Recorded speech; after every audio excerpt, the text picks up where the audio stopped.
This is a place where the infinite is possible, and this is a tool to remind you of that which you have forgotten. Please listen with an open heart. Know that you are perfectly welcome and deeply loved just as you are. That's where it all begins. This is the BeeSea podcast.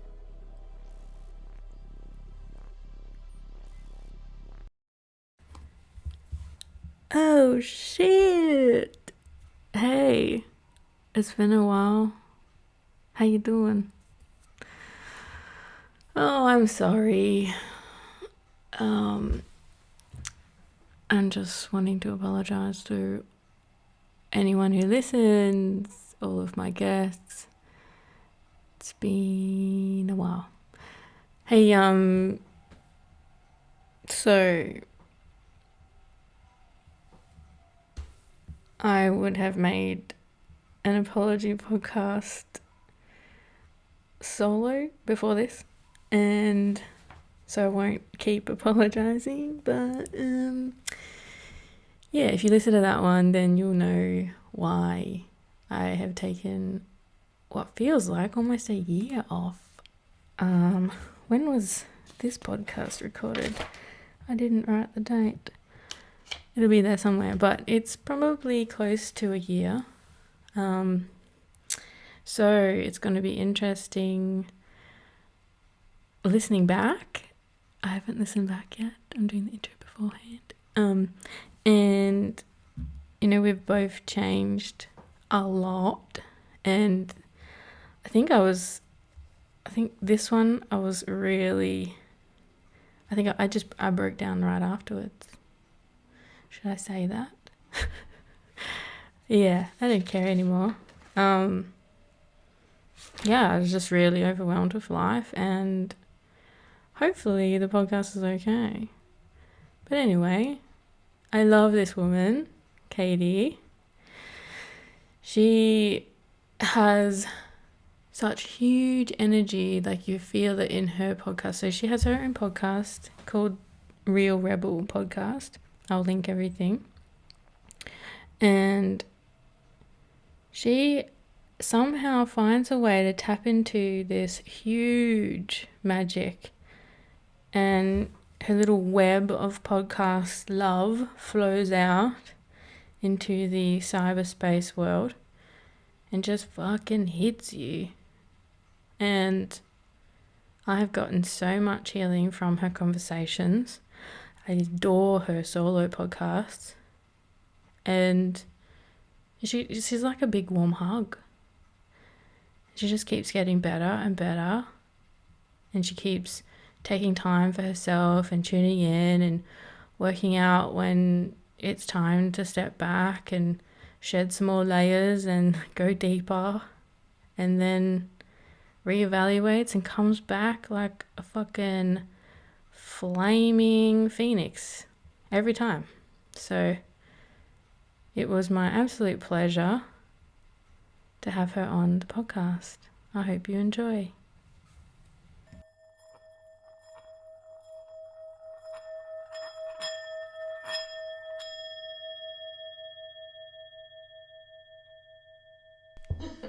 Hi, beautiful people. Welcome to the BeeSea podcast. My name is Beck, and today I have the beautiful Katie B with me. Hi, Katie. Hi. I'm so excited to be here. Oh, I'm so glad. And I didn't think you were gonna say yes. I thought you'd be too busy. You got your own podcast going, and I thought you'd be a bit too busy, which I totally would have understood. I don't know though. I think for me, I know what it's like to be reaching out to people to be on their podcast. I know what it's like to have to get guests. Yeah. And I don't know, if someone is if wanting to talk to me, I'm so honored. Of course, I'll say yes. Like, who am I to say no? That's insane. Yeah. No, no, Awesome. Well, we were just talking about the podcast being work, but Can you share with the listeners, what you're about and the podcast that you do? Hmm. And I mean, Yes. I'll just you know, let them know I've been listening for pretty much a year now, I think, just about. And Mhm. yeah, the thing I find with your podcast is that whichever one I'm drawn to is what I need, which you've tapped into that magic there. And yeah, it has blown my mind continuously the whole time that I've been listening. And of course, because I message you, I'm like, holy shit, this is insane. What is happening? Yeah, yeah, I love getting your messages. Like that's like with everything that I do, and I've really only been doing it for a year, and it's the best part is when someone's like, "Oh, this totally helped me," or this, like as you know, with yours as well and the work that you do, like it really is the best part. It makes it totally worth it, and it's so funny. Even you and some people, whenever they message me, they're like, "I'm so sorry for bothering you or whatever," and I'm like, "What?" Please let me know whenever the mood strikes you. Like it makes it so much more juicy and fulfilling when I get messages like that. It's just awesome. I always pinch myself. I'm like, are they talking about my work? It's so awesome. I think a little bit of that is because of how professional it sounds. And so it's Mm, like, oh shit, it's this whole, like, she's the big time.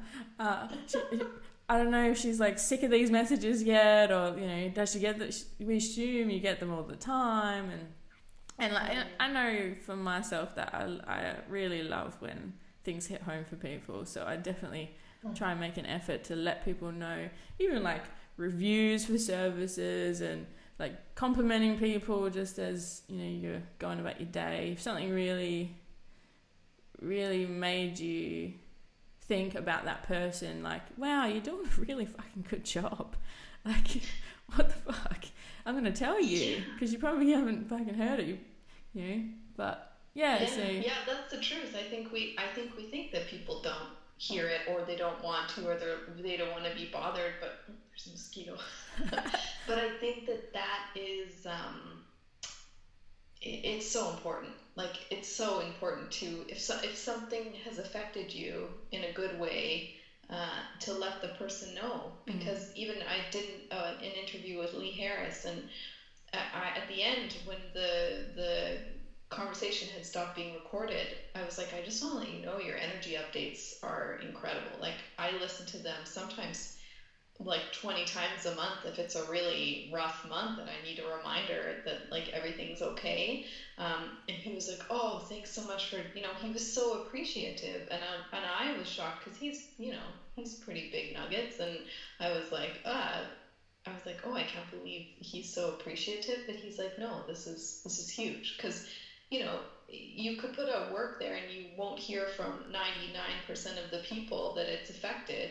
So it's important. Yeah, it's nice to let people know. I try to remember that myself, but it's easy to forget. yeah.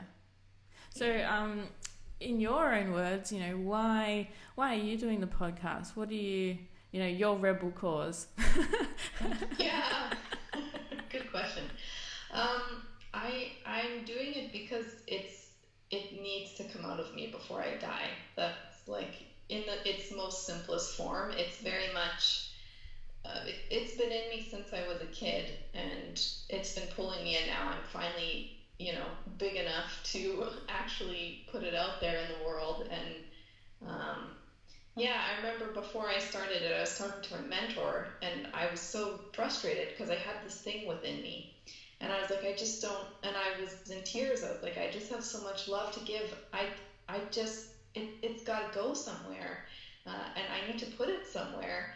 And so it's more of like it's my soul's need to express. Like it looks very unselfish on the outside, but on the inside it's quite selfish because if I don't do it, I feel like I won't have really allowed myself to really stretch, what I feel I need to stretch. And my expression won't be full, if I don't allow myself to do it. and who knows what it's gonna, maybe it will bomb in a year and it will be the end of it, who knows? But at least I know that I satisfied that itch and got that out there into the world. So on a purely selfish level, like that's for me why it has to come out. And also I have a lot of uh, frustration, and there was a darkness within me that has created a lot of power, like walking through the dark night of the soul. And I just came out the other end, and I was like, you know, my whole life growing up, I was told the way that I was fundamentally wrong.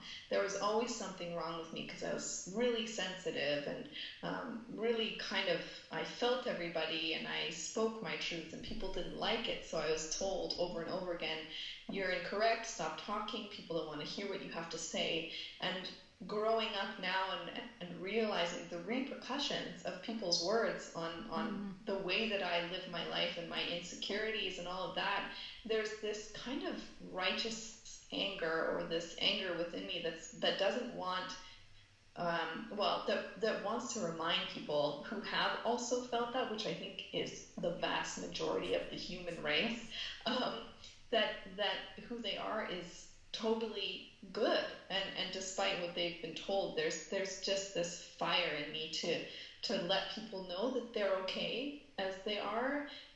We forget that. I think so often we spend our lives striving to fulfill some kind of you know, box that we're supposed to fit in. And it just makes me sad. Like, I see people and I'm just like, you're so fucking, can I swear on this Yes, podcast? yes, yes. Okay. Please do. I was like, you're just so incredible. And people, there's so many people who are blind to their own brilliance because they've been knocked down their whole lives. And I just have this fire in me to pull them up, or to help like reflect back to them, like, remember who you are, like, this is, look how beautiful you are. That's kind of because I had to do that for myself, and I know what it feels like to not feel like you're worthy. And I mean, I battle with it every day as well. Like, it's not something that you just like walk through the fire and come out this majestic unicorn that like feels absolutely worthy 24/7. Like, that's also so it's a practice. So I think people need, like, a lot of my message is the same. Repeatedly, it's the same kind of idea, but I think it's because we do, on certain days, some people will be like, I don't need to hear that from her, and that's fine. But there will be some days where you do need that exact same reminder to remind you that you are okay just as you are, and you can be who you are, and that's perfectly good. So I just keep putting them out there because you never know, right? When people might need a little bit of a reminder or a reflection. I Yes. rant a lot. No, I I ramble, love so. it. Oh, it was amazing.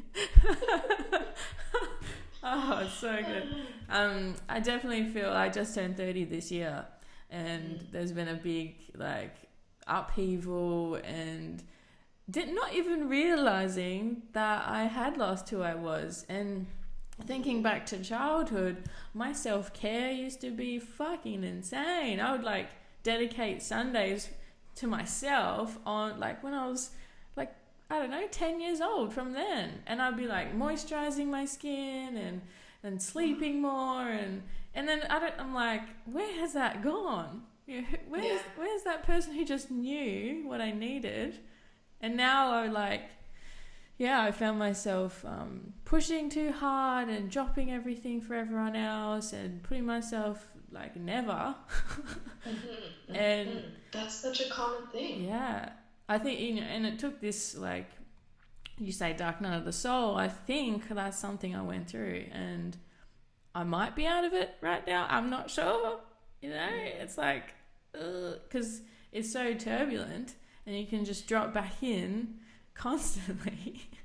It's so true, and I think the energy right now is quite fast and quite chaotic. So I feel the same way. Like, I know I went through a dense dark night of the soul in 2018 after a breakup, but this year has, and I entered 2019 as I think most of us did, and we were like, this is it. Yes. Like, we are going to reap the benefits of all of our dark labor and like this is gonna be awesome. And then 2019 was just like it's like what was 2019? Like where did it go? And it was like upside down, right side up, backwards, like flipping around. It was so it was so messy and but I feel like it was a lot of integration because I think the last couple of years have been so dense for a lot of us, moving through a lot of stuff, and there we do need to now meet ourselves like where we're at in a way. Like we need to, which means there's I think so much integration. Like you integrate, you go low, and then you. I'm gonna sound like Barack Obama here. They go low, we go high, but you integrate and you get into this kind of state that feels like a dark night of the soul. You're like, oh, I feel like shit, like everything's awful, my life is terrible, I'm a total fuck up. And then all of a sudden you're riding this high, you're like, actually I'm brilliant, and like look at everything I can do, life is amazing. And then you crash again and it's like, what? When is it gonna be smooth sailing? But I think it is just like been a year of integration. It just and which if you're tired I think can feel like you look back and you're like the whole thing was just Just like fucked. yeah, just fuck like it and it was it and it's so do you know Dr. Joe Dispenza, of course you know Yeah, him, yeah. yeah. And I've been noticing that myself. I'll wake up in the morning and I'll have these negative thoughts like these and I've had to now correct myself and be like yeah, okay, you've been through some shit, but what are you going to make today be? And it helps. It doesn't mean that it's always, there's still integration, Mm. but at least it's like I feel a slow shift out of that cycle whenever I can remember to do it, Yeah. but And it's I, a balance. I've definitely been learning that, like, the the spiritual stuff totally ties in with the physical stuff. And, Yeah, you know, even to the point of what you're eating is like huge on us. Huge. And it's so easy to forget. So easy. yeah, And I just watched this TED talk called Sugar is Not a Treat. And that put me back on my path, really, because like I just forgot how bad sugar was, and going through this horrific time, I needed nurturing, so I'm shoving it in my fucking face. yeah, I know that well. And yeah, and like what she described is, you know, she was talking a lot about diabetes, and I'm like seeing that in a family member, and I'm like, oh shit, like it's real. And you forget, like, we are gonna die, we are. Yeah. And this meat suit needs to be cared for.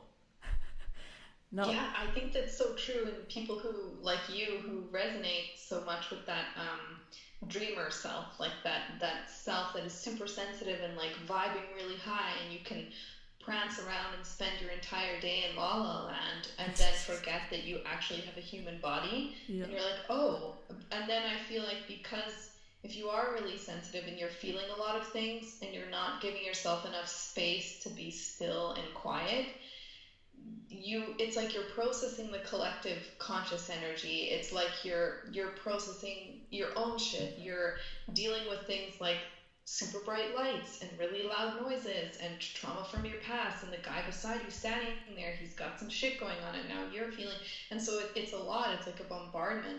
And then when we get in that space where it's almost like there's nothing, like there's boredom or some kind of uncomfortable emotion, it's like it's it's sad and it's beautiful in a way because we're just trying to take care of ourselves. We're just trying to help ourselves feel good, and the fastest way sometimes we know how to do that is, oh, I'm gonna pour myself a glass of wine, or I'm gonna go to the fridge and have something sweet because I just need a little sweetness in my life. Like I need a break. I need to feel good, and it's so important to not berate ourselves for that. Number one, because like that doesn't help the situation. You're eating the sweet thing and you're like, ah, I'm such a failure at it. But it's normal. I think it's just a matter of figuring out. I think it's over time you start to really feel more like that really doesn't feel good, and it's like that. it's so, I hate to say it because it's so repetitive, but it is in the stillness and the quote unquote meditation and whatever that looks like for you. And just tuning in and being like, "Oh, hi, like self, actually, you're okay and there are just some things you need to breathe through." And but like everything, it's way easier said than done. Like I can hear the collective like, "Ah." But Yeah. yeah, it's tough, especially with sugar and especially the amount. I studied holistic nutrition, like Ah. by trade. That's my thing. And so yeah, I think in our society it doesn't make it easier either because it's almost like um, we're raised in a culture that teaches us how to numb ourselves because they need us to be numb and our parents needed us to be numb so they could function. And so there is, sugar is in everything. And when we're so used to having that, drug, and we don't get it, then we're craving more. So it's totally a normal thing. But yeah, and I'm on a tangent, but I agree with you. We do need to ground in our physical human body, and we do need to remember that, like you called it, the meat suit that we're in. We need Mm. to mind it and care for it. And but Well, if you're sensitive, it's yeah. easy to forget. Yeah, I had some mushrooms a couple weeks ago, and Oh, like the mushrooms that magic make magic you. mushrooms, yeah. Yeah, yeah, yeah. I was like, what, shiitake? The good good stuff. good to clarify. Yeah, and I was like asking before I ate them, so I asked questions, and I was saying, how do I accept who I am? How do I accept not knowing who I am? How do I connect back to myself? And as I sat there, I watched my body deteriorate in front of my eyes, and I had to grieve about I'm gonna die. And Mhm. then, as the one person ceremony began, I I started to have to like learn to be grateful again, all over Mm, again, in a mm, new way. And like I felt like I was a kind of alien being implanted into this alien intelligent physical concoction, and mm, it's like threaded through our soul so much so we can control what it does. And I was just like, wow, I've never looked at my body that way before. And it was mm. amazing. And I'm like, yeah, I am gonna fucking die. Like I'm fascinated with death. I have been for a long time. Yeah, you too. And it's like something I feel we need to talk about more, because Mm. for me personally, I forget I'm gonna die all the time. So I'm Yeah. constantly trying to remind myself, I'm gonna die. What am I fucking doing with myself? What am I, Hmm. you know, when I'm being lazy and wasting time when I could be doing something productive? Wasting time versus relaxing, totally different. Yeah. But Yeah. but yeah, like, Yeah. so that was a really good reminder and a big help to like bring me back out of my little dark funk, and to just be Yeah. really grateful. And yeah, so I love those beautiful medicines to remind us of things, that we fucking Yeah. forget all the time. We do, and I love that you're talking about death, and it's so I talk about it to my family sometimes, and they're like, don't say that, don't say that. I'm like, but it's true. Like we're all, who knows? And I had this listener of the Real Rebel podcast. She and I were messaging back and forth, much like you and I message, and except she was local here, so we were planning to meet up for a Oh, coffee or cool. something. And as you said, I was so busy. I was so busy. I was doing things. And then I messaged her to I was having a girls' night, with sitting outside by the fire, and I invited her, and it was her mom answered the message and said, "I'm sorry, but Sage has passed away in a car accident." And Far out. it hit me like a ton of bricks. I had never met her, but I felt connected with her. And again, much like I feel connected to you, you've said, and we've both said a number of times, we're like soul sisters. And Mm. there's just that instant kind of recognition.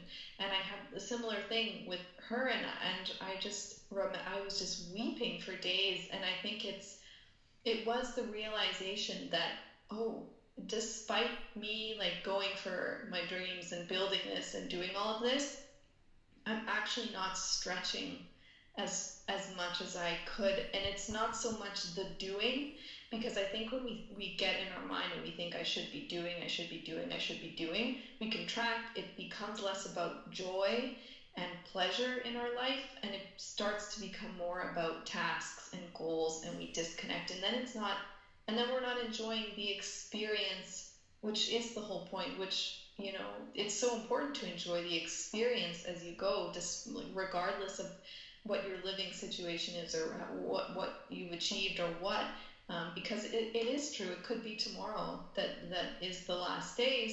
So then we should live the experience, whatever it may be.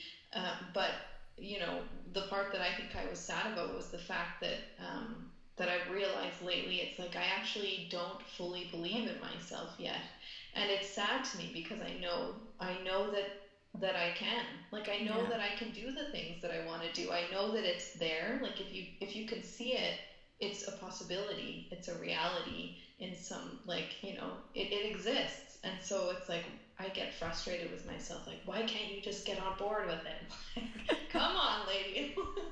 But do you But find that when occasionally you'll feel like you totally believe in yourself and everything's sweet, but then when you discover, oh shit, I really don't. Do you feel like that's like always underlying, even when you do believe in yourself?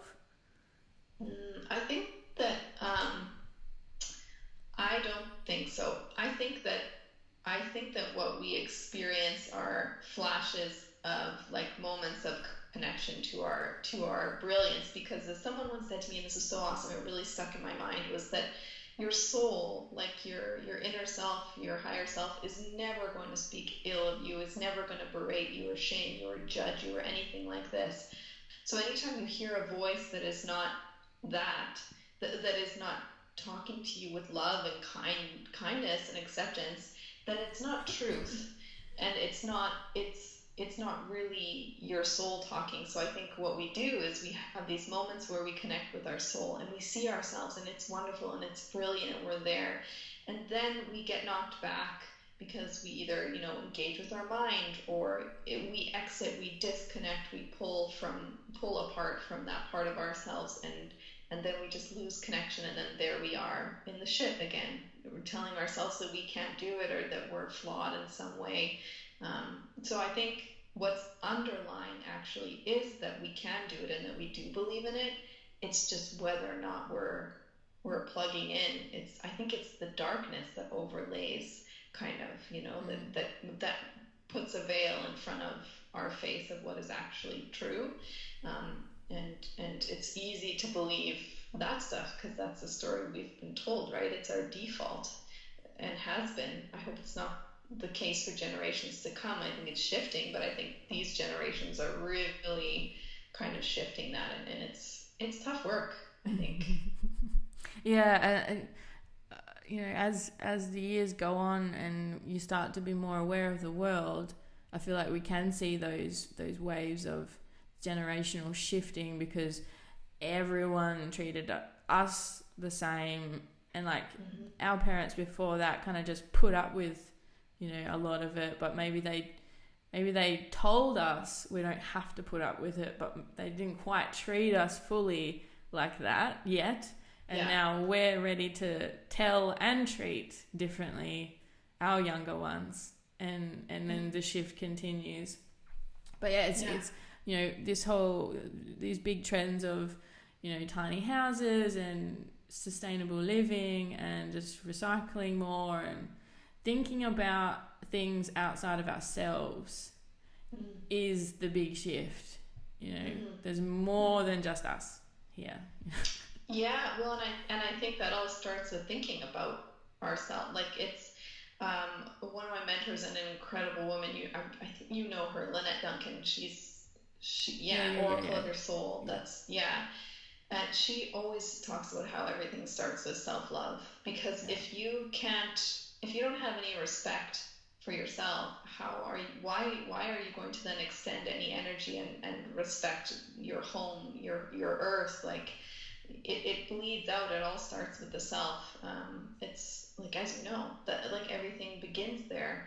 And I think that what has happened is that we've slowly started to, you know, to extend ourselves more love and to see ourselves and to see the lies that we've been told. And I think that people who are really quite, I hesitate to use the word spiritual, but like sensitive and really facing this heaviness, they're on the cutting edge of this world's transformation, and it's a powerful thing. I think, and often, people who are on the cutting edge can be seen as off or weird or, you Yeah. know, the rebels, the ones doing things differently. It's a tough path to walk because it's new and it's not accepted fully by society yet all the way. It's getting more and more mainstream, which is awesome. But yeah, and there's another rant for you. Just it's self love, and I hate using those words in a way because it's so overused and it's so plastic. I don't know, in a way now. Well, I think it's just the English language is so limited, and Yeah. self love is pretty heavily layered. Like, can you see it now? Like the pictures. Now I'm super judging. So, but the pictures where it's someone who looks so perfectly manicured, and they're talking about self-love, and it's not about the outside. It's Yeah, not like, yeah, you can care for yourself and take care of your physical body like we were talking about, but it's such an internal journey, and it's so tough. It's not just some perfect post on Instagram. it's yeah, it's so much deeper and often quite dark, the journey to loving yourself. It's a tough one. yeah. It touches into everything like boundaries, physical appearance, being okay with the crazy, insane thoughts that you have, and Yeah. just even if they're malicious thoughts, like it's just thoughts, and it's just weird shit that passes through, and you're fine. But to it's the judgment of yourself, and yeah, I don't know, it's allowing how people treat, like how others treat you, and it's allowing yourself to give up on yourself, and Mm. there's just this. It's hard work loving yourself, and it's a constant practice, constant, Yeah. and having people around you to remind you, like, hey, what are you doing? You're not being kind to yourself. Like, Yeah. let's look at that, and I'll give you a little kick up the bum. That's not you. And I think that that's like why it's so important, the people that you surround yourself. And this is also like been said a million and one times, but it's true. Like, the people that you surround yourself with are so important because it's like osmosis. Like, you absorb them and their thoughts and their ideals and their energy, and you want to be okay falling apart, and to be able to show people your pain. And when you are out of that kind of alignment, as opposed to putting on a mask and looking like you're always good, it's just so important to find a community that can hold you when you don't feel good, and you're feeling shitty again for the 10th time this month, Yeah, and to not feel guilty, or that you're going to be judged or left out in the cold because you're not, like, everything's hunky dory, and we're good to go and life is fine. It's like, no, it's so much about people who accept you for who you are. And I think you begin to attract that when you accept yourself, and it all starts with yourself again, like I say, because you can't control the outside world. You can't control the people you're in relationship with. You can only control yourself and how you choose to see yourself. So it's really, that's the foundation. As you know, I'm preaching to the choir. You're like a wizard at this.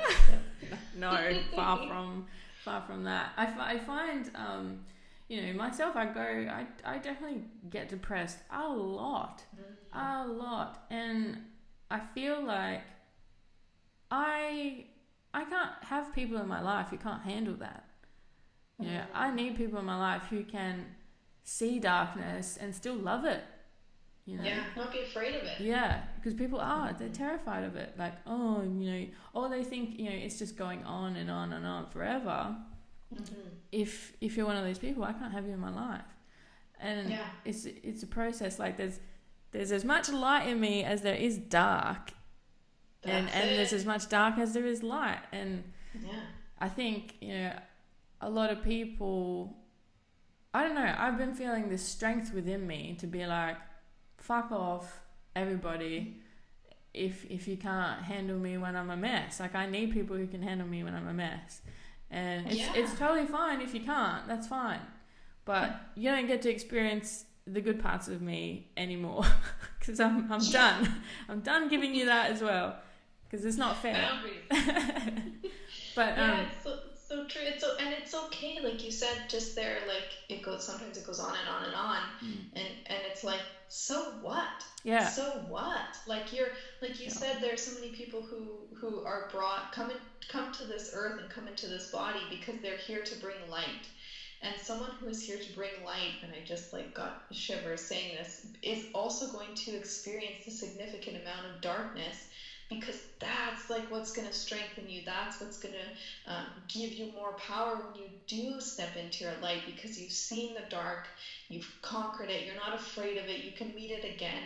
You, like you are now saying, you feel the sense of power within yourself. It's like you feel it because you've claimed your darkness. You know that it will come from time to time, and you don't need to fight it anymore. You can surrender to it, let it teach you its lessons, and it doesn't make it. I mean, it makes it a little bit easier, I think, because you have that external awareness. Kind of, I'm like doing like a movement around my. I talk a lot with my hand, but you have that external awareness of like, this isn't me. This is something that I'm moving through right yeah, now, and I'm doing so because I'm fucking bright as all hell, and there's a reason why. Like there's a reason why I'm walking through this right now. And so what if it takes you a year? So what? Like, yeah, and of course, you need to get support. If you need to get support with Western, Eastern medicine, whatever, mushrooms, whatever you got to do, to help, facilitate that process. But I think even the word depression brings up, so it makes people so uncomfortable. It's like, oh, yeah, God forbid you're depressed. It's like, actually, you probably were depressed last month. Like, it's a yeah, normal human thing yeah. to get depressed. Um, what was I gonna say? I I definitely feel now that, going through darker stuff, I can understand way more about other people going through darker stuff and what they need, because I know what I needed and didn't get or did get. And the people that can handle me are also teaching me stuff. So I'm like, I feel like can definitely see outside myself sometimes, not all the time, when That's it. when shit's going down, and being like, oh, okay, I'm lashing out right now, and this person is totally okay with that, and they're allowing me to, and they know me, they know this isn't me. And so even just having that, like having someone just water off a duck's back if I lash out about something, and they're totally still loving me through it, like that is fucking priceless. Fucking Yeah, priceless. they can hold that space for Yeah, you, and they're not going to judge you, and they're not going to let it become them either. They're yeah, not going to. They're going to see where you are and what you're at, and what you need, and then they're going to not attach themselves to your situation, because I think when somebody does that, then it becomes about them, because then you're like, oh no, I'm making you sad, and like, let me caretake you, and you step away from what you need, as yeah, opposed to someone being like, I see where you're at, I'm going to be here for you, but I'm not going to get sad about this. But I'm going to be like a rock, and I'm going to stand here for you, and I'm not going to absorb any of it, but I'm not going to judge you. And like, that's the ultimate, right? Like, just that's solid support, yeah. Because if you don't and healthy boundaries. if you don't get it out, you're just shoving it down. Yeah, and then it becomes something like chronic illness later Yeah, on. yeah, It like the the energy eventually becomes matter. If we press it, compress it enough, it becomes like a physical matter. And so we got to get it out. It's such a good thing to Definitely. do. With this podcast, for me, my goal is with this whole thing is to sort of prepare people for what can possibly happen with the healing process, because it's so goddamn messy. So messy. And I'm like, no one told me this was coming. Nobody warned me. Nobody, like, I'm like vomiting and shitting and crying and like physically hurting, and then feeling all of this darkness coming out all at once from fucking years and years and years. And it's just like smashing me. And I'm like, nobody told me this. And so like my goal is to kind of, if I can articulate in a way how to get out of something, or how to see something differently, or how to just like be okay with your life going to shit, or for a period of time, like everything changes, and that's, this too shall pass has been a fucking savior. It's so true though. It's so true. But like when you're in it, you're like, I don't believe it, or I don't want to hear that. It's like Yeah. but it is true. Like everything changes. Yeah. And yeah. Yeah, but I think what you're doing is very beautiful, because I do think that you're not told, Yeah. or at least before, I think it's being talked about, thank goodness, to, people like you bringing up the topic of it's messy, and it's okay that it's messy, and to not like, people who are walking through their shit are so fucking brave. Yet, Yeah. yet they feel awful, because they're like, my life is so messy. It's up, it's down, it's this, it's that, and it's like, actually, no, you're a fucking warrior. Keep going. Like it's not a bad thing. It's not supposed to look, quote unquote perfect. That doesn't exist. Yeah, I think a part of it becoming easier is reminding ourselves that it's going to be messy. It's going to look chaotic and crazy sometimes, and that's perfectly fine. Yeah. You're right on track, you Yeah. know? And so with your podcast, um, you say it's because you have all this love to give, but I feel like you're doing way more than just love. Like the guests that you have on, I want to cry. And that's okay. The guests that you have on, just the way, because they've been through the shit. They've been doing the work their whole fucking life, and like I feel like you guys talk about a lot of messy stuff, and it fucking helps me so much. And That's so good to hear. and I just think we need more of that, because there's no guidebook. There's no, even everyone's feeling is going to be different. Everyone's experience is going to be different. So there's no way anyone's going to be able to understand exactly what you're going through. But, just to know that people have gone through shit themselves and they've made it out. And if it sounds like they've gone through something worse than you, sometimes that can help, even though there is no comparison. But it's like, fuck, if you got through that, fuck, I can do this. I can get through this. And, just listening to you two talk. And this is why I wanted to get you on, because I feel like we don't get enough of Katie. And we don't, because you're interviewing a lot of the time, and sometimes it's a conversation, but you just input these little gems, and I'm like, oh, I got to get her on my podcast, because she's got a lot in her that, I don't even think she knows sometimes what she's got in there. So, I really love how you deconstruct stuff and you flow stuff out. It just really helps like understand within ourselves, because it's not even the words you say, it's like the frequency that you're at. It just penetrates into ourselves.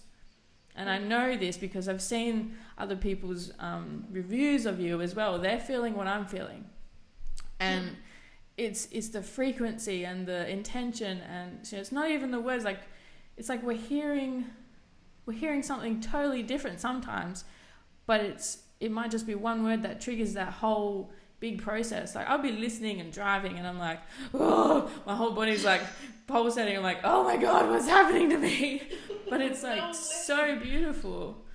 And I just, yeah, I want to thank you and honor you for that, because that helps me not feel so scared about sharing my fucking bullshit that I've got in me, you know. So thank you. Yeah, I'm just gonna call you every morning. Be like, hey Beck, can you remind me of how awesome I am? Like, we all need a little Beck in the morning, I think. Like, you're awesome. Um, I don't know. I think I just love. Like, I think that and I let it come through me. I don't think it is me. I think it's something else, if that's what you're feeling. And I remember when I was a little girl and I would see my parents bicker, or we had a big family. There were six of us, and people fought. Like, that's just what happened. Like, families are messy. They're like a bunch of people in the same house for a very long number of years. Like, shit hits the fan. Like, Mm. and so I remember just like looking at my parents and looking at my family and being like, why don't they understand it's just about love? Like, I was so confused. Why can't they I could feel everybody loved each other. So that everyone would have jumped in front of a bullet for the other. I could feel it. So I was so confused as to um, why they couldn't just communicate that, and why everything was so suppressed. So I think my soul just came in here already knowing, like, love is the answer. Like, some know-it-all kid. But I think it just comes through me. I think it's just time, and maybe it just comes through me. I don't know. No, I But don't it think so. feels right. I don't. I What's think the I said no. I don't think so. I think it is No. you, and I think it's a an an accumulation of your life's experiences, and I feel like you see more. You see through stuff. You see into stuff, and you pick up on what else is in the peripherals. You pick up on the big picture. That's what and I think you've found a beautiful way to be able to articulate that in your rants. They're amazing, and I don't know. I just really admire that, and for myself, I'm an observer as well, and I feel like even with the sensitivity stuff, we can see more, but I struggle to articulate it a lot of the time, and this podcast is helping me do that. That's it. Like, though, it's so true. Is that like, when I was a kid, I was told numerous times to stop talking. Like I said, and that people, they don't want to hear what I have to say. So of course, I never articulated myself, and it does take practice. It does take sitting in front of the mic like you're doing for yourself now, and a couple years from now or a year from now, you look back and be like, oh, like, that's an incredibly dramatic change, because it's just allowing yourself to exercise that muscle. Mm. And I think so much of it is just also the belief, and the letting go. The Yeah, letting go. I they're not think that's they're not containing yourself or composing yourself in a way just to be okay, to just be you and express it. Yeah, yes. I get in my head a lot of like, is this the right thing to say? Like, I know everyone's interpreting things differently, and I just feel, even with this Dark Knight stuff, everything came into question and nothing was solid.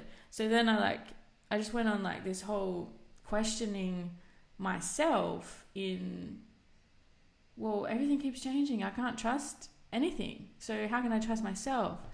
But like hearing people like you really inspires me that it doesn't matter what I say, if it's coming from my heart, it's going to resonate with someone. It doesn't have to resonate with everybody, right? Yeah. But Yeah. And it's so true. And it's like, and it's so, like you say, someone like me, I'm not like I'm not anybody special. Like I'm No, but it's you know, you just and like every yeah, you're you're like wise to me. You inspire me, and like that's what I mean when I say someone like you, someone that I look up to, and yeah. who is always doing the work. You're always doing the work, and you're putting yourself out there. That's Mhm. pretty much what it is. You're working every day to try and connect in with yourself and try and be your best self and try and let go of the judgment and the restriction of yourself and just let it happen. Yeah. You know? And I think that's like you said, it is that letting go. It's so key because it the truth is like you're not going to say everything perfectly, Yeah. and you're not going not everyone, like you said, is going to resonate with what you say, and it's you just have to be yourself. So much of what I notice through the podcast and through the writing on my Instagram, the ones that do really well, are the ones where I'm just reminding people that it's okay to be themselves. And I think we put that filter on ourselves, we block ourselves from really letting ourselves say like what is really in our heart, like really what we want to say. We're like, I'm going to muffle it a little bit because I don't want to sound like a total nutcase, or Yeah. I don't want people to be like, what the fuck? Like, what's her thing? But Yeah. and that comes from a very real place of that fear of essentially death, that fear that we're going to be ostracized or left out in the cold. Um, but it really is that letting go, and just it all comes down to the acceptance of yourself, and that freedom that comes from being like, I'm going to say it, and I'm going to live the way that feels good for me, and I'm going to let myself and my soul express all the way. And if in this lifetime nobody acknowledges me for that, it doesn't matter, because I'm not going to die knowing that I kept myself pent up in some box because I people weren't hearing what I had to say, or they weren't resonating with what I had to say. Like so many wonderful artists like Vincent van Gogh, they weren't appreciated until after they were gone. But it's because the world wasn't ready for them yet. But imagine if they hadn't given their gifts, Mm. and what we would be missing out on. So it's really hard to disconnect from external approval. Like it's really hard, and it's really easy to get caught up in it, especially in Instagram. I notice myself, I get caught up in it all the time, and I'm like, whoa, whoa, whoa, like back it up, because it's not about what they think, and there is something, like I can feel it in you too. You got stuff to say, and like you got stuff to do, and you gotta, you're a force, and you're beautiful and kind, and you're such a light, and you are a keen, sharp observer. Like Oh. you see it all, and it's so important to, because there are people who need you. There are people who need you to stand up for yourself, and it's like, and I'm not just, not just you, but all of us. Yeah. And it could be two people, and it could be, a million people. There is like a purpose for your gifts, and I think it's just trusting and letting go, and trusting that the gifts we have are valuable, but we have to see it first. Yeah. That's Seeing it is the key, and this podcast for me has it was the tool that showed me that I'd fallen into this wanting approval. mm, I know it well. And it had crept in there. And do you remember when you were a kid and everything was free and you just didn't really care what anyone thought of you? And Mm-hmm. for me, I feel like mine lasted into my teens. I got into that angsty, I don't give a fuck, and it like felt so good. And I after starting the podcast, I was like, oh shit, I care a lot. What the hell is happening? What is this? And Yeah. I've had to like really deconstruct that and go, wow, okay, thanks for showing me that that's there, but Mm. I need to work on that. That's, to me, I can't be wasting my time thinking about what other people are thinking about me. Yeah, and we all do it. Like Yeah. we all do it, and it's because it's like we've been raised in it. Like our parents have taught us, we had to be a good girl or a good boy because they didn't want themselves to appear, to be judged for the way their child was behaving. And so, Mm. we it's so deeply ingrained. Something like that takes time to shift. It's thick within our culture, which is, sad, but it's shifting. Do you remember when you first began looking at yourself and asking yourself questions? When did that begin? Like when I lost myself or when I No, found myself. when you found this spiritual kind of part of you, when you found this, like, oh, like, why did I do that, or why did I think that? When did you find this self discovery part of Mm. you? Like the awareness kind of and the Yeah, questioning and yeah, the yeah, I think questioning. Yeah. the moment that I mean, I always as and I want to preface all of this with, like, just because my experience sounds a certain way doesn't mean that, someone's experience is like not as powerful, or you know what I mean? I think it's like really important because I see so often these people out there, they're like, I did this and that, and then I had this traumatic event, and look at me now. And then people are like, well, I can't do that Yeah. because I have a pretty good life. It doesn't mean it doesn't mean anything. But for me, in my personal experience, I as a child, I could exit my body. I would go into this one bathroom in our house, and I would I don't know if I had fully landed in my body or not, but I would be able to exit my body, and I would have to remind myself, I was like, holy smokes, you're Katie, you're a human, you're a human. And it was so, I remember it was the best thing. I would go into the bathroom and try and like exit my body, and I had no idea what I was Oh doing. I just think it was super wow. cool and super fun. And so I think I've always been, it was like I was like, doing the magic mushrooms as a child, like, but I had no, Yeah. no idea what I was doing. But I think that I've always been quite on the edge of the spirit world and the physical world. And I've been told a few times by a few people that I've been a healer in many past lives and like a shaman in many past lives. And this is just a way of it expressing itself in this life. But there was a specific moment, um, and I used to astral travel on IKEA shelves when I was a child. I would like take all in my dreams. I would take all the books. It was very real. It was my same bedroom. I would take all the books off the IKEA shelf, lift it up off its like little pegs, sit on it, and like float around the house. Like this sounds totally bizarre, but I would That's do it all the time, cool. like in my dreamland. But it was like not dream. It was weird.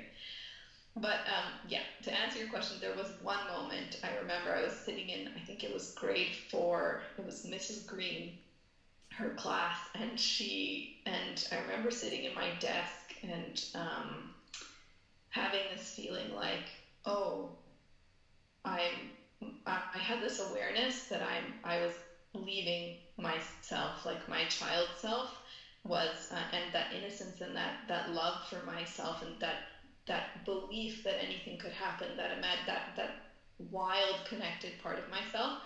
I felt it leave. It was just this very one, and I remember, and I could almost see it like go, not visually, but like, I could feel it leave.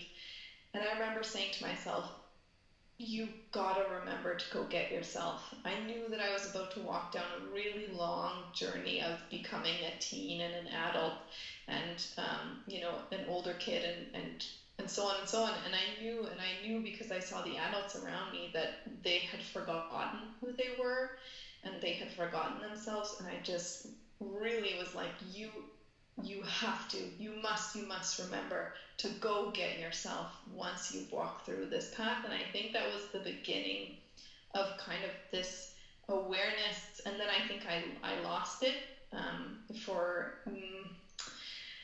a chunk of time, maybe like my teen years. And then as I entered my 20s and I was being required to like get in the workforce and what are you going to do, and just getting frustrated with that and being like, this isn't, I don't want to do this, like this isn't how I want to live my life. I know there's more than this.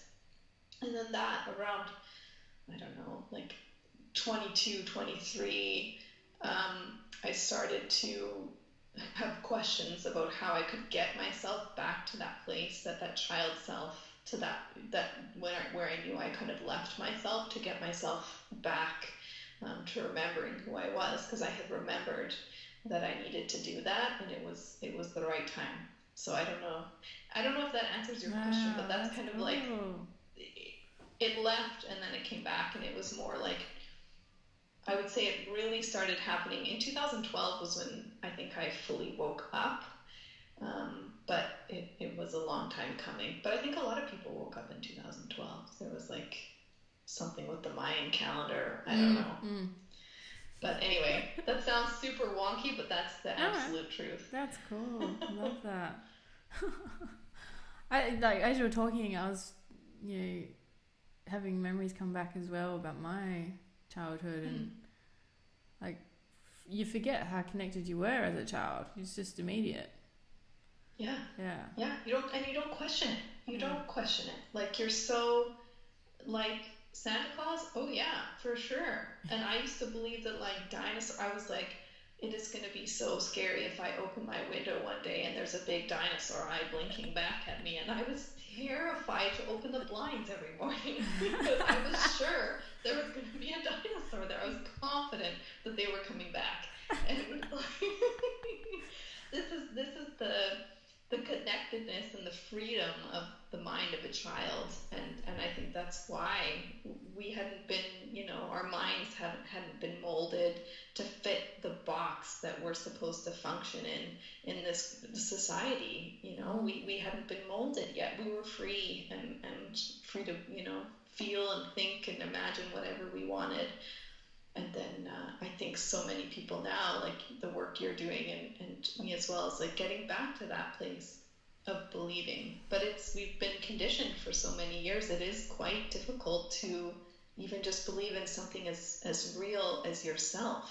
Yeah. Forget the dinosaurs coming back, like believe in yourself. That's tough enough. I'm writing that down. As real as yourself. Oh shit. We should make a rap song. Oh man. Yeah. As real as yourself. I've been recognizing that lately. I mean, I'm making this very personal about me, but it's the I way I love can it. talk to you. Yeah, um, it's real conversation. This is how we would be talking. yeah. Yeah. Um, recently I've been seeing that I've over-identified with my trauma story, and Mm. I'm like, right, kind of like, oh, okay, I see that now, and I'm like, no, I'm not doing that anymore. And like the balance of yes, you went through trauma, and now I'm gonna heal that trauma, and Mm-hmm. then being like consumed by that trauma again. Like, can you speak Yeah. to like whatever comes to you about that, and like helping people have a healthy relationship to their trauma? I yeah, I mean, it's so tricky because trauma is trauma. Like Mm, it's raw, it's intense, it's real, and there's a reason why it's there. mm, I do think that number one is always to, when you do find yourself stuck in that trauma, is to love yourself through it and not judge yourself or shame yourself for, oh, I'm stuck in the trauma again. It's more like speaking to yourself. It's like that reparenting, becoming the mother that you need and you never had in the moments when you were feeling that way, and speaking to yourself in a loving way of like, this is okay, and there's nothing wrong with you because you're feeling this way, and yeah, it is painful, and yeah, like, but just to be number one okay with yourself and to not make it any harder than it already is, because reliving trauma and like just getting back into the darkness and the mud of a trauma that you have already lived again and again, I think that's tough enough as it is. And I think to a point, like you were just speaking to this as well, is that you have the awareness that you don't want to live in it, and that you're, identifying too much with it. And I think we all do that. We identify to our victimhood or our victim stories, and we attach to them, and it's very comfortable because it feels like home, especially if we've had like a really rough upbringing. That the trauma and the pain are chemically, our body is used to that, right? And I'm not an expert on trauma, but I am really inspired by Dr. Joe Dispenza's work right now. Just, I think that we don't realize how powerful the human mind, and how powerful our energy is, and the combination of, he calls it like heart mind coherence, when our mind and our heart is resonating on the same frequency, when we're believing, what our heart desires as opposed to what our mind tells us. And if someone is like experiencing trauma again and again, he's a genius, so I would encourage them to go check him out and to read his books and stuff like that. But I think that it's just a slow awareness. Even that awareness that you have now is like, oh, I'm in my trauma again, and like I'm attaching myself too much to this story. That's a step, and maybe the next time it's like you're in it a little shorter of a period, or while you're in it that entire time, you can love yourself a little bit more and speak to yourself a little more kindly, and grab a little bit more awareness out of the situation and let it teach you. Because I think that we experience things over and over again. There's a reason. It's because there's still something that we need to learn. If we're stuck at a certain juncture in our life, it's because there's something there for us. There's something like a gift waiting for us that we haven't quite integrated yet or learned. But I do think sometimes in our culture like if you've had therapy for like 10 years and you're still talking about the same shit, I think there's like, that's not helpful, after a while. But I think that, to speak to that, yeah, I think, Dr. Joe Dispenza's work is incredible with shifting the story that we're telling ourselves, shifting the way we see ourselves is so huge. But like I said, I'm not an expert by any stretch of the imagination, but in my own traumatic experiences, I have found that it is like accepting myself through that process, and just loving myself and reparenting myself in the way that I needed, but didn't quite get as a kid, has been very, very helpful. And trust is such the word of the year for me. Like, you just gotta, it's so hard to do when you're in the shit though, but trust is so huge. And yeah, I feel like for me it's a little bit different, but when you said as real as yourself, like, so I made a point of last year in December finding a really good therapist, and she's also an energy worker, so it got the best of both worlds. Well, that's a different kind of therapist. Psychologist and an energy. Yeah, it's incredible. And she's like, what are you here for? And I said, well, I'm here to heal my biggest wound. And I thought I knew what that was. And then did she uncover something more? It's more like we uncovered it together, like, or it unfolded itself. And I told her what that was, and so we started working on that, but it initiated a whole bunch of stuff to come up with it.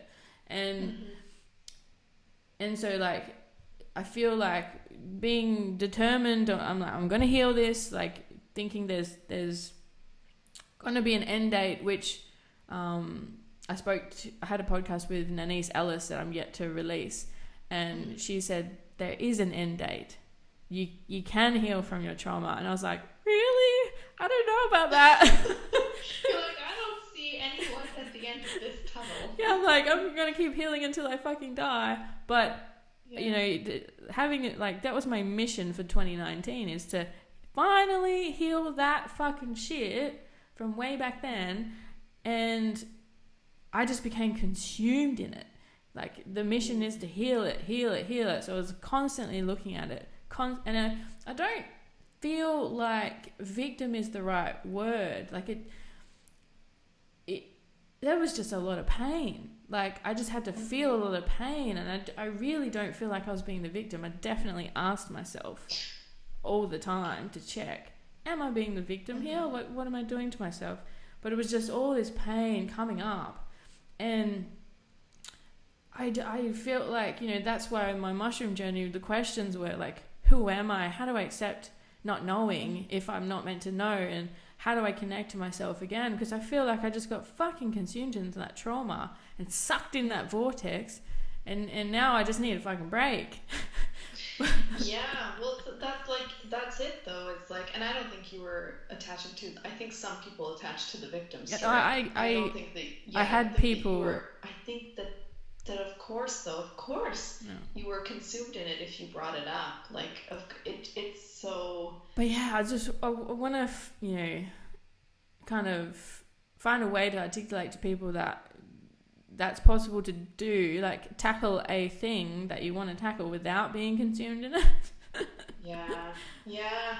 I think that sometimes we need to get consumed. Okay. I Yeah. think, Yeah. like Yeah. I know when I had a heartbreak in 2018, and I lived in Bali for 6 months, and I was fully submerged in my shit for 6 months, like for 6 months, and then continued on for the rest of the year pretty much.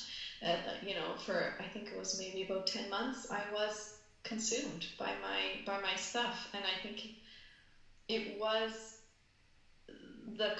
being consumed, and then like witnessing and experiencing myself get out of that, and seeing the strength, in not only getting out of it, but also being able to sit in it Yeah. and really face it. That's fucking the strongest thing anybody could ever do. Like, for you to go to your therapist and be like, I'm working on my biggest wound, and to not only work on that one, but both of you to discover there's actually more, and then to sit in it and to experience those feelings, which are fucking hard feelings to sit with. That's like the hero's journey. I think there is an end date. Like, there is an end to it, but I think you kind of have to walk through the fog sometimes to get to the sun. Yeah, yeah. Yeah. That's Yeah. I mean, I don't think there's anything wrong with it. I think it's just hard. I think it can just be, yeah. just like you said, It's you just need a fucking break. I've said that so many times to myself in the last couple of years, like just crying, sitting there being like, I just want a break. Like, I just want a break. It's exhausting work. So, I mean, I can appreciate that sentiment. Thank you. Can we talk a bit about crying for a second? Like, Yes. oh my god, so like, I I hadn't cried. I think I hadn't cried for like a couple of years until I decided, like, I'm doing this, like properly cried. And when a big like life event happens and your body like goes into stress mode and everything shuts down, like just recently I got some news, and so I witnessed my body like going, I'm not hungry at all for like a couple of days, and I'm like, oh, okay, my body's in stress right now, that's okay. But I was so easily able to just let myself cry when it needed to come up, cry, bam, and it's like, then it's like 30 seconds and then done. And then if I'm going about my day and this, when it's much like when someone dies or you get some bad news, someone's had a massive accident and you're just getting consumed by the stuff and you're going about your day and you're trying to make ends meet or whatever, and you just all of a sudden need to have a moment and a breakdown, cry, and then it's gone, and then again it comes up. So this emotion that just needs to exit you briefly. But I'm finding that when my body's not in stress and I'm in more control of it, I will suppress that cry And I haven't been making a time later. Like if it's not the right situation, if I'm, you know, talking with someone or working or whatever, um, I was like, you know, I'm gonna make a note to like go later and get that cry out, but then it's not accessible when I want to cry. Yeah, yeah, I know, and I think that's because like you're making a mental note, and we cry from our heart, not from our mind, right? So, like it's if you're in the moment, it's because your heart is sore, like Yeah, it's because your heart is open, or there's something that's like that, and I think it's or you're connected and you're feeling joy, but then it's like if you make a mental note and you close it down and you're like, okay, self. Like, remember today at 3 o'clock when you were just about to burst into tears? Let's try and get that out. And it's like it has to be an emotional yeah, process, and I think it's either bringing yourself back there with your heart and or letting it go and trusting that it's going to come up, and trusting yourself that you when you are in a safe place and the emotion does naturally come up, that you will let it out. It's not like it's now you have this awareness that you need to let your emotions out, so you're never going to go back to the way you were mm. before of constantly suppressing and always Yeah. suppressing. It's But like you said, when the time fascinating. is right, you'll let it out, Yeah, it you really know like it just really like I just saw it so differently after that. Like after feeling the mm-hmm. relief, which I'd never felt before, in just being in the moment and letting it out at that time. Because I was like, I don't give a fuck where I am because I can't stop this. And so just letting it out when it needed to come out. And I really want to try and stick to that because I feel like that's healthy, you know, Yeah, not yeah, suppressing. it's so healthy. It's just our society that's uncomfortable with crying. Mm. It's that it's not accepted in our society yet. But they better get used to it because like Beck's gonna be crying in the lineup at the grocery store, Yeah. and if you're not comfortable with it, then it's not your problem. And it feels so good to cry, and it has to become normalized. It's a human thing. It's so funny, we live in a world that tells us that the natural things that we do as humans are not okay. Like the desire for sex, Yeah. wanting to cry, Yeah. wanting to yell, Yeah. like having desires, period. You know what I mean? Like these things are not okay. Um, I'm sorry, how am I supposed to be a human if I'm not even allowed to do the things that are natural to me? It's like, it's ridiculous. It's truly such a backwards world that we find ourselves in, that you can't cry when you need to cry. Yeah. I think it is more of just accepting that again within ourselves, and doing it, and if you cry and someone looks at you and judges you for it, well, that's not your shit to deal with, that's theirs, because you're taking care of yourself, and that's all there is to it, right? Yeah. It's that resilience. Yes. You're taking care of yourself because you're real. Yes, real is Yeah, yourself. yeah, exactly. And yeah, you deserve, to cry when you need to cry, and to let yourself just be. It's so simple. So simple, It's but so simple. like it has been the most difficult thing for me to wrap my head around to put myself first, and this is the non-negative selfish way, like Hmm. to to really like communicating with yourself and your body and tuning in and trying to figure out what it's trying to fucking tell you, Yeah, and really listen to it and be, it's like just taking a moment and going, how am I feeling? Does this feel good or does this feel bad? It can be that simple, and like yeah, move towards the good, in your life. But if you're like trying to sit in the pain, that's fine, that's fine too. But that can feel good as well. yeah. Well, it is like you said, tuning in. Like maybe that you need to face this thing that's been nagging at you, Yeah. and that you need to stop watching fucking Netflix and Yeah. go and uh, feel this, or go for a walk in the woods. For me, I find that like sitting down sometimes is it doesn't. Sometimes I need to physically move my body to get it out and not listen necessarily to anything in my ears, but move my body and listen to myself, because sometimes it does feel so overwhelming that you can't quite sit still. So it's like, yeah, if you need to go sit in your darkness or walk through the woods or drive or do something to move that darkness through you, then you know that you need to do that. Um, and to be okay with that, like just to, like you said, and it's not selfish. It's not selfish to care for yourself. Like it's necessary. It's so necessary. Yeah. Ugh.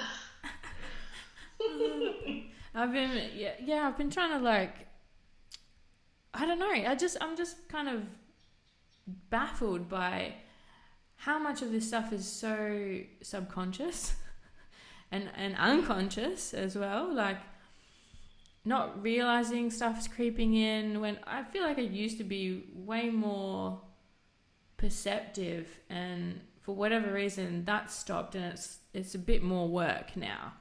And Mm. like, I don't know if I've gotten slower over age, I think or it's it's the energy just right now. different. Yeah. Yeah, I think so many people, like I have a couple clients that and I hate to use the word coach for some reason, but I sit with in session.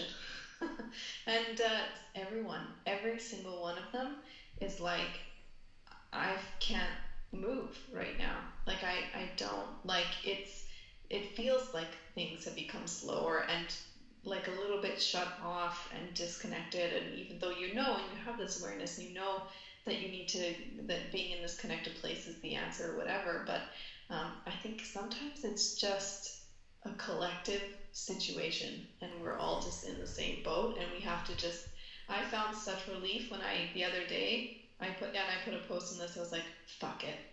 Fuck it. I'm not going to try and like do anything today. You know what? I'm just going to have a good time. Whatever that means for me, like it's just screw it. Like I'm not going to try personal growth myself and like Yeah. workshop my life today. I'm just going to sit here and like do my work, and that's it. Like, like Yeah. yeah, I think it's okay. I think we think too hard sometimes and I think it's the pressure of performing, the pressure of succeeding, and the pressure of you know becoming this thing that is deemed as acceptable, becoming this acceptable human, and we place so much pressure on ourselves to work ourselves to the bone, to look a certain way, to even in the spiritual community to heal a certain way, and to like fuck all of that, like do Yeah. your thing and forget the rest. It's crazy, the pressure we put on ourselves. And isn't that funny? Like, you're on the other side of the world and we're feeling the same way. Like, it is just, it blows my mind. We're all connected. And I've even noticed in my house plants, some of them are all of a sudden doing the same thing as each other. Huh. And they're not connected underground or anything. And I'm just like fascinated by that as well. There is that energy though. Like we're so like I think that the energetic world, and like the world that like I talked about Dr. Joe Dispenza is exploring right now. I think that in 100 years, 1,000 years, a couple hundred years, whatever, people are gonna look back and be like, oh, it was so crazy back then. They couldn't even heal their diseases with their mind. Like it's Yes. so crazy. They used to think that they could only live to 100. Isn't that funny? Like, can you imagine living back then? It was so archaic and like medieval. Like, like I think that there really is something in the connectedness of the energy around us, and there is power in our beliefs, and it's simultaneously terrifying, but also incredibly powerful or empowering, because if you really can allow yourself to see who you are for your soul self, and to accept its bigness, and accept how bright it is, and just let it go be, and just let it have like and believe, and let it have full reign, like everything is there for you. It is out there for you. It's just the power of belief, but we're all connected, like everything is we all feel like right now, if we listen to this podcast around the time it's released, or maybe things have shifted, but most likely, however you're feeling when you listen to this episode, a large portion, if not all of us, are feeling the exact same way, despite what we post on Instagram. you know? Yeah, I've been like, there's so much in there, like the spiritual healing, how you think you're spiritually supposed to, like all that spiritual stuff can sometimes feel a bit culty, and you can get Oh my God, yeah. sucked. I said to my friend, I'm like, I'm really done with all of that. I want to find my own spirituality. I want to find my own wisdom and my own lessons, and because it's so easy to get sucked into. Like when I was a child, I was raised in a cult church, and so Really? yeah, and I recognize in myself that I can be easily influenced by group stuff, and I'm like, I always like rebel against it. But this whole year, I've felt that as well, like getting sucked into seeing the culty stuff, and I'm like, no, get away Yeah. from me. Yeah, because your soul's like that. I've been there, and I don't need to go there again. Like, we did that. Check. Like, that's on the list. Yeah, Don't want to go back there again. and I mean, But it's part of that wanting. sometimes we do go back. I Yeah, think. and Yeah. I think it's like people in general just want to feel like they belong to something, Oh yeah. and then That's all it is. yeah, that's it. And Yeah. I find that assists in losing yourself. Like you lose yourself when you can like start dressing like your partner. Oh, I know. Like when It's that so happens. true. Or talking like them. Yes. I'm like, yeah. Just morphing into each other. I'm so scared of that. Oh yeah.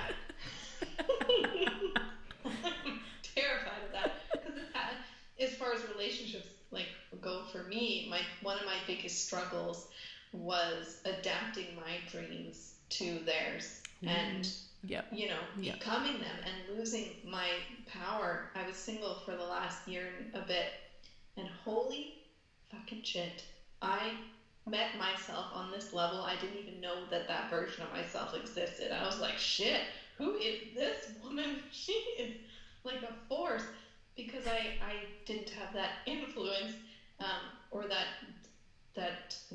those porous boundaries, those weak boundaries that I had with men, that I would allow myself to put them on a pedestal and then become their dreams and become who they wanted me to become the woman they needed and what they expected, and the way that I looked and talked and what I did with my life and what I dreamed of. And so much of that, meeting myself in that singleness and witnessing that part of myself, I was like, oh, I'm not letting her go anywhere.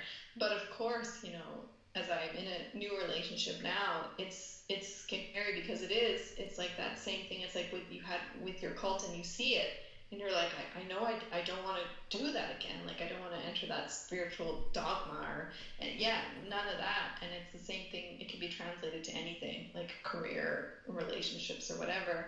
But it is that, like, okay, I know that this was a problem before, and like it's checking in, and like it's such a daily thing, like daily reminders, like, oh, am I getting sucked into like this spiritual dogma? Yeah, I totally am. I need to back out. Like I need to just take a step back, take a minute.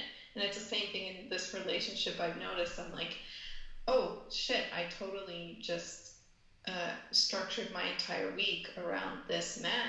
And now I'm exhausted and tired and disconnected from my work and disconnected from, what I'm wanting to do in this life. And that feels awful. So I'm going to reel it back and spend the next couple of days totally doing what I need to do. And it's just a practice, I think. Yeah, I've been single for a long time, and I'm gonna have to navigate a whole bunch of stuff that I've never never experienced. But like, how do you go, like, what's a normal compromise there? Like, you're in a relationship, this person is coming into your life as well, you're two individual people sharing your lives. How do you share your life?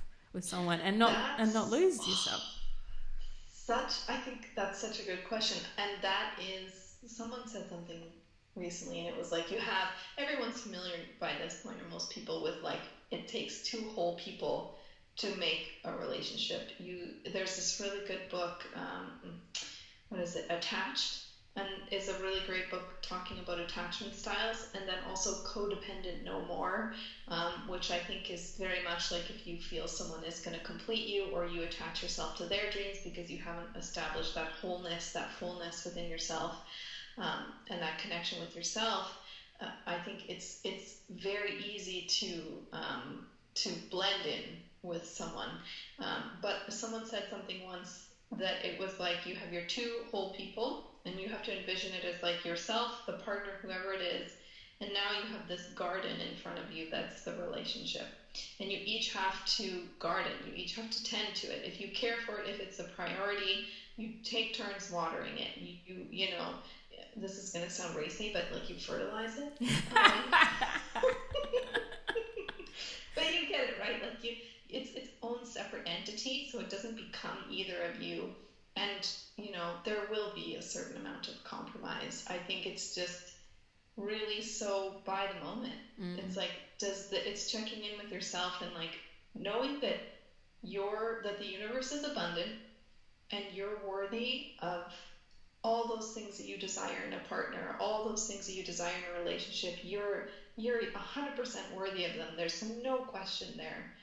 And if this person can't meet you where you need them to meet you, and they can't, compromise or give you, if you're fully showing up and they're showing up 25%, and it doesn't feel good, trusting that you can say to that person, communicate, of course, and try and find some, because relationships are work. It's where we do our most tough work. But then, if it's not, trusting that it's okay to say goodbye to that person, because you're not dependent on them, and that's really hard to do. Yeah, it's so hard to do, because it's pain, because you will face the shit when you do that. But trusting that, they're not the end all be all, and you're the number one priority first, and before the relationship, and before that other person, right? Because if you're not taking care of yourself, how are you going to be fit enough to tend to this garden that you've created? You're not even going to be able to do that. So it's so individual, it's such a balancing act, and I think it's so moment by moment. It's just, do you feel good? If you don't, well, then what's up? Let's check in and see what's up. If you feel good and you're cool with this compromise, and on a genuine level you don't feel like you're you know abandoning yourself, go, then you're fine, right? It's so individual. I'm interested to talk to you more about who this is, because he must be a formidable man to get a second look.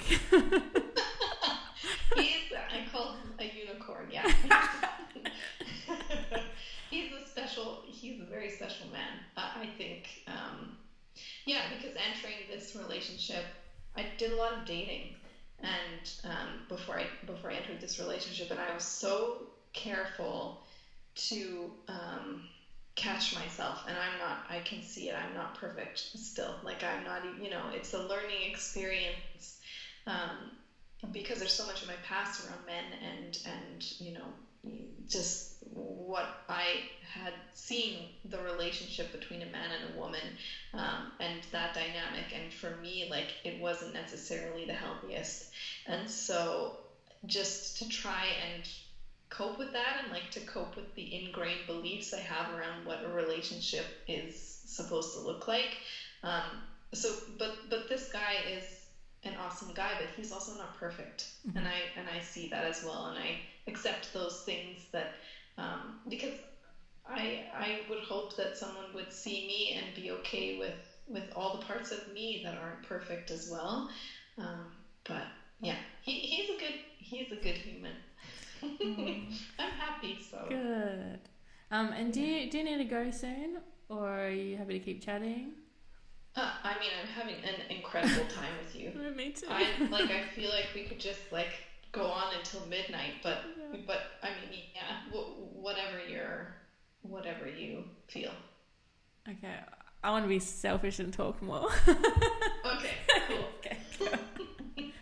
Like, I love like how we've gone over so many different areas of life in general, and now we're at the fucking relationship part, which yeah, none of us have seen the right way to have a relationship. Like that seems like the part at the end of the rainbow that's never there. like the Yeah. like what is a relationship? How is it supposed to be structured? How is it supposed to happen? How long until you know show them everything and give them everything, and when does the Mm. trust get built? And it's Mm. yeah, it's a mystery to me. It's a fucking mystery. I think, I mean, then there are some really excellent people who've got it quite dialed. Mark Groves from I Create the Love, love him. he's I awesome. love him. Rising Women, Heal Your Relationship course, awesome resource. Resource? Anyway, it's awesome. But I think, like, when it comes to relationships, it's so individual, and it does have to be, you have to be mindful of yourself. You have to, care for yourself, and it's not going to look like anybody else's. And I work for a naturopathic doctor. I've been working for him for a number of years now, and he said to me, Katie, relationships are where your partner brings your feet to the fire. And it's true. Like, we bring our partner's feet to the fire because oftentimes we're attracted to people who are going to stir up our deepest wound. And in doing so, it can get very turbulent and the shit hits the fan and it's very challenging. And I think that um, it's, I don't think, I think we've been fed a story of what a relationship is supposed to look like. Oh, you meet this person and you fall in love, and in 1 year you get married, and in another, or you get engaged, and in another year you get married, and you're so happy and la la la, and then you retire and all this. It's like, actually, no. It's like a fucking, battle. Not a battle. I don't want to put it like it's a fight, but I think it's like it's constant growth, it's constant learning. You're dealing with another human who was raised in a different household, who has a different set of ideals, who's had different life experiences. So, of course, like, there are going to be things that clash, and they're going to help you learn and help you grow, and you're going to be challenged by them. And I think as long as you both understand that, and you both agree to show up and to understand that there will be rocky roads and that you're going to stir up shit for each other, but to promise to continue to show up, and to agree to have like that conscious relationship where you're aware that this is happening. I think that that's like step one. Is and who knows? Relationships are tough, and we all. I think it's a topic that people are extremely interested in because they're what makes life so good are the people who are in it and how we relate to them, right? Mm. Um, taking time for yourself in the you said year and a half that you're single. Is that right? Yeah, how long well, I was single for a year. Okay. Yeah. Well, hold on. Yeah, a year and 4 months. Okay. Yeah. Um, and had you been a person that just jumped from relationship to relationship in the past at all? Yes and no. Like, I had my first boyfriend, we were together in high school, the last year of high school, and it lasted 4 years. I should have been out 2 years in. And in and then I had another relationship very quickly after that for a year or almost 2 years, and then I was single for 2 years. And that I remember, and I think when you're not in a relationship, people want you to be in a relationship so badly. Yeah. It makes them so fucking uncomfortable. But it's like, I'm sorry, but I'm actually in a relationship with myself right now. So if you could leave the both of us alone, that would be Yes. great. But I remember my sister being like, you should go on online dating, or you should, like, I could sense my family getting a little nervous, and I was like, I'm really fucking happy. I'm having a great time. So I think it's yeah. And then I had another relationship after that, and then it's like I go in like couples. I do like two, and then I had like a long break, and then I had two, and then I had another long break, and now this is, Mm. I hope this is the last one, but you never know. Yeah, well, I'm asking that because I've got a lot of friends that do jump relationship to relationship and don't give Yeah, themselves time. And then I've got a couple of friends also who have taken like years by themselves, and yeah. I'm one of I them. think that's so good. You're like that? Yeah, yeah, I've Yeah. been single for about 8 years. I Yeah. think that's like, if you're loving it, good. I You mean, know? That's, it's only been recently where I felt lonely, but then all this inner work happened, and I'm mm, like, no way am I bringing anyone into that right. because Well, and then there's that belief too that like the belief that there is someone who could hold that space for you, and would accept you mm, through the shit, because in relationship we will face our darkest stuff. Well, not sometimes, out of relationship as well. If you have like a heartbreak or something, that can bring a lot of stuff up. But I think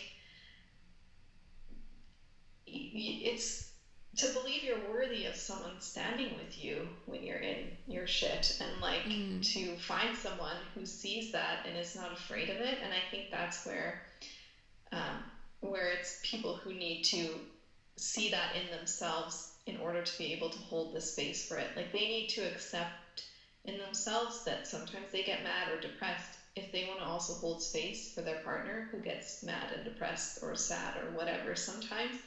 Um, but that person's out there, right? Like you want someone who can weather a fucking storm, not someone who's like a daisy floating in the breeze and is gonna get like bowled over if you have a sad day. Like that's. thank you. You've just like, I hadn't even considered anyone would be possibly able to, but Oh, you're lucky. yeah, Yeah, someone, um, someone would. Yeah, it's a bit hard to get in your head because I know there are some people like me who haven't had a relationship for a long time. After my first love, I realized I had a lot of shit. He did as well, but I realized I had a lot of shit, and I was like, you know what? It's unfair of me to bring that shit without working on myself to the next relationship. And so I began my self healing stuff. But it's just like the years kept ticking and ticking, and I'm learning more and more and more. And I definitely lose myself. I did lose myself in that relationship, and I catered to him, and I did anything he yeah, wanted. But yeah, you have that fear as well, like we were yeah. saying, of being Well, you've consumed. cultivated this relationship with yourself, and you've Mm, done so much, and you've walked through so much, and it's like I don't want. It's like you don't want to lose that. yeah, Like that's a to real fear. be fiercely protected Yeah. unless I feel that person can stay with me. And as you were talking, I was thinking, has anyone even been able to handle me like this as a friend? And Mm. to know that it's possible. Mm. And Mm. one friend has come to mind, and I'm like, okay, I can roll with that because, like, for me, I have to see things before I believe it. So, like, when I was younger, I thought all men were cheaters. That was what my mum instilled into me, and that's what I saw. And I started working in the mining industry, Mm. and all the like at that time, I was seeing all the men cheating on their wives, and I'm like, what the fuck? Just reinforced Yeah. it for you. And Yeah. my partner cheated on me, and I was like, okay, this sucks. But the the thing that changed it was I began meeting men that spoke about their wives like they're the best thing ever in the Mm. mining industry. So I'm like, okay, if it's possible for one person, then I have hope there can be more. And I just slowly started meeting more and more and more. And now I don't see any cheaters at all. And so Mhm. it's totally shifted my whole belief system because I've Mhm. seen it be possible. So I'm going to Mhm. use that same concept with that friend that's been able to be with me through this like difficult year and be like, there, Yeah. there is a guy out there that is going to be able to stand with me and he'll be fucking just as fierce as I am. Yeah, and there's more than one. There's like a fucking lot of them, I think. Like and it is so true. It's so, I think it's risky though to have to see it to believe it, because what if you Yeah. don't see it? And then it's like, then what's the answer? That you're stuck in this belief for the rest of your life? Yeah. It's I find that very difficult to see things without belief. Yeah. yeah, I think it is. I Yeah. think it's really tough, to believe it before Yeah. uh, you see it. Um, but it is so.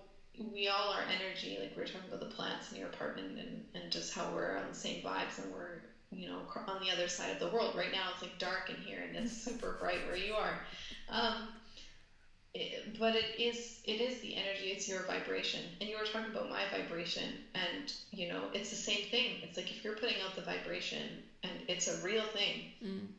that you believe there is a man who is not only as fierce as you, but dare I say more, Mm. because Mm. as if I you're love that. Yeah. um Make me feel it's so, like protect me, keep me safe. yeah, so you can relax into that feminine energy. Mm. I think that it's really lovely for a woman, or however you identify, if you're feeling like you're more in that feminine energy, to be able to relax into that, and to feel like you're protected, and to feel there's something so beautiful. Women and people who identify as women, or identify as feminine, there's such a gift that we have to give to the world. It's that yin, it's that love, it's that nurturing, and you know we're also fierce, badass, like doing this powerful stuff in the world. But there comes certain times where you do just want to relax, and we do get that that power from a sense of like we're supported, and there's nothing wrong with that. Mm. No human is an island. We need each other. That's why we're here together, right? And I think sometimes the feminine is a little bit a touch out of balance now, because we've needed to fight so hard just to be, and we're Yeah. still fighting that battle, like to just be seen as equals in society. I think in doing so, we've stepped really far into our masculine, and we've not allowed ourselves to be held, Mm. and protected in the way that feels good, and to surrender. That act of surrendering is such a feminine thing to do, and it feels so lovely. Yeah. It's okay, to be able to do that, and to want that, and to take joy in that when the time is right, but also to trust that you can be a fierce badass when you need to, and stand your ground, and hold your own, and stand for yourself when you need to. You don't need the man to be that for you, but it is nice. Yeah. Oh, I love that. Yeah. It's gonna be interesting. I think it's going to be awesome, because I think that it's been 8 years, Mm. and you're so not the person you were the last time you're in a relationship. I think you're going to relish in those moments where you knew before you would have reacted in a different way, but this time around you're going to be like, actually, let's have a conversation about this. And I recognize this is your pain, and I recognize I'm reacting this way because of this, and let's talk about it. Yeah. And you're gonna be like, oh shit, I'm good. Like, I definitely won't be attracting the type of men I used to attract. exactly. Yeah. You're vibing on a totally different level now. It's like not the same world anymore. It's not the same world, and you're not the same person. You've changed, right? So it's not gonna be the same experience. It's impossible for it to be the same experience just by virtue of the amount of work that you've done. It won't be. Thank you. And to bring it back to like the time for you between your relationship, do you feel like, do you make a point of when a relationship ends to take time, and like now that you're older, to take time for yourself and kind of allow yourself to grieve the relationship and kind of summarize over the relationship and work out, you know, what you were doing that you didn't want to be doing for yourself, and to because I know you've done a lot of work in the last year, in 4 months, and and you would have totally transformed yourself yet again, and to be able to draw someone in that you're considering having a relationship with in the first place, because I feel like you wouldn't put up with any shit, Well, I put up with some shit, but that's but not to the degree that I did before, because I'm still learning too. This past the heartache and the heartbreak that I had, we broke up first December 2017, and then again January 2018, and that was the first time in my life, because of starting to work on myself and all this kind of stuff, that I realized that I needed to be on my own. And so I also knew that if I was near him, I would try and reach out, because I was so in love with this man, and I put myself in Bali because I knew I needed to shake myself up and face myself, and it was the hardest thing I'd ever done. But now, like I said, I'm so glad that I did it. But I have now, but I did before. No way. Like I jumped into one after the other. Twice I did that. I did have a break in between, but not intentionally. That first 1 year break between my first two boyfriends was not intentional. It was just because that's how it happened. But this one I was like, I'm not doing this shit again. I think it hurts so bad that I had suicidal thoughts. Like, I was so depressed, and it hurts so bad that I was like, I'm not walking this again. I want to face every single shit sandwich in this corner and deal with every bit of darkness that I can, that I know that is here about this, or that I feel that might be here, because I don't want to do it again. I just don't want to do it again, because it sucks. Heartbreak is real. Yeah, it hurts. It's like, I don't know, it's just crazy that we're humans and we have all these emotions, and the intensity that they can get to. Holy shit. Yeah, and that's such a beautiful part of being human, because we can both cry because we're in pain, and also cry because we have such joy, right? It's like you can't selectively numb. We're here to be human, which means we're emotional, and we move through these emotions, and it doesn't work to suppress them. We've tried that. It's not so good.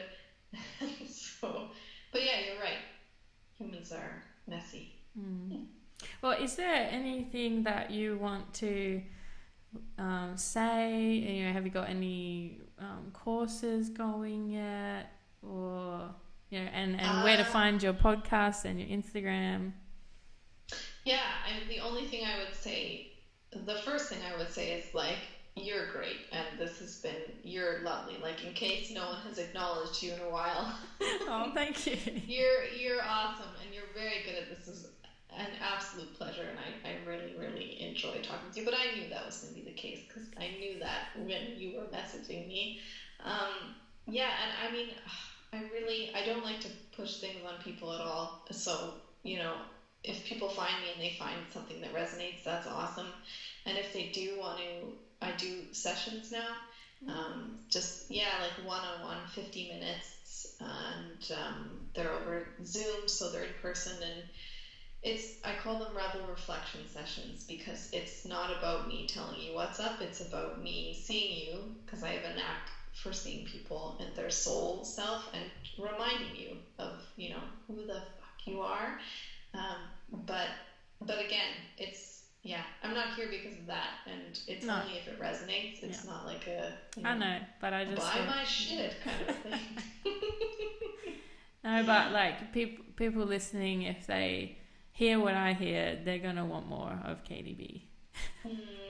Well, I mean, I don't know. I just feel honored that you would have me on. It's like so incredible to me that you would have me on. I appreciate it. It was a no-brainer. But and the Real Rebel podcast is Katie's podcast, You can find that on iTunes and pretty much everywhere you can get your podcast. Yeah, Yep. all the places. Cool.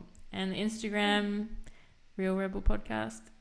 Or Yep. just Real... Yeah, it was Real Rebel Podcast, isn't it? Real Rebel, yeah, Real Rebel Podcast. It's across the board. It's like realrebelpodcast.com, Yep. Real Rebel on Instagram, all that Awesome. good stuff.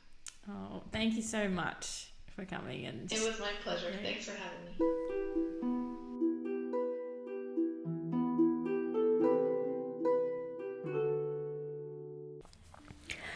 Wow, there were a few gems in there that I even needed to hear again. So I hope you got something out of that too. Thanks again to Katie for coming on. And I'll be linking everything in the show notes on my website, BeeSeaPod.com. And just hit the podcast episodes tab and you'll find it there. Send me an email back at BeeSeaPod.com if you want to get in contact, have a chat, contribute something to the podcast, ask a question, share a story, whatever you want. And yeah, I think that's all. The intro music was done by Tran Exista, and I always link to where you can find them and their Bandcamp. Yeah, so thanks for listening, and on to the next one. Bye.